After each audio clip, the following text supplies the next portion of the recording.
السلام عليكم ورحمة الله وبركاته. كل تردون كبجة مجالة تمديني كن جلاب كبجة بكس نزار كون إن شاء الله نتوقع بيانا من جانا جرا. هدوم كان تلفونك كان يرو فايدة من تلفونك كان نركب ما فايدة نركب ما ربي قارس فتاة تلفونك كان فايدة من جورا.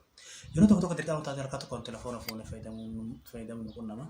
يرو سن تلفونك كان كان كودا فاتة سايدين سايدين رافا كودا تايدين هركي كان تكوتشي بكون درسين ولا كابو. تلفون harka tokkoon fayyadamatti harka afaan hojjechaa cabuu mala. Keessattuu shamarran ta'een harka isaanii duratti qishaadha. Telefoona guddaa qabachuu jaallatan. Yeroo tokko dirqamattee harka tokkoon yeroo fayyadamuuf deemanitti telefoon isaanii osoo harkaan fayyadamuuf deemanii harka afaan hojjechaa cabuu mala. Kanaaf warraan tana qophii takkaa waliin fayyadamu inshallah kam telefoona keenya harka tokkoon fayyadamu waan jedhutti inshallah qophiin akka itti dhaabaman dhiyaatan afaan tura.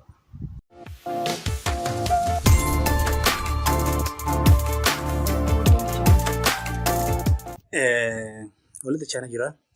Settingii seenaa settingii moobaayilii keessanii seentanii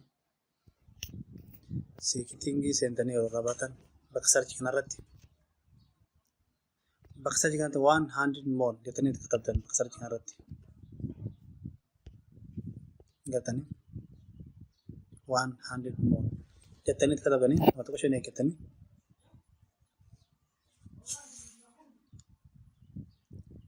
haala kan ni baasa yeroo kan raabasa irratti waaftanii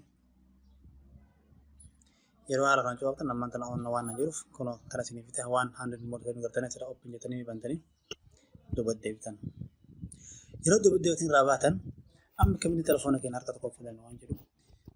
okay walakkaa kan ni gartanii jedhee abdiin qaba yeroo sadii wal jala cufaaftan takkilam sadii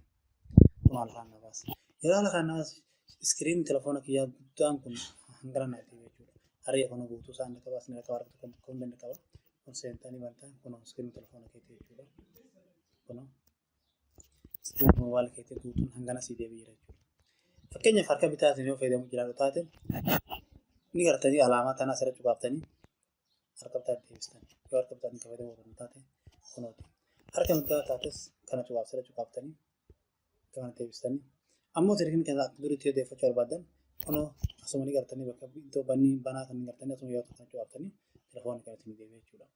ammas yoo deebitanii yeroo sadii wal jalatti akka lama sadii cuqaaftanii kunoo iskiriin keessan isinitti kaatee jechuudha harka tokko akka batee fayyadamu jechuudha harka bitaan yoo deebisan gamana seetan gamana jechuudha hedduu nama tola maashaallah warra akka tokko harka keessatti qaama telefoona gurguddaa qabdu yoo jiraatan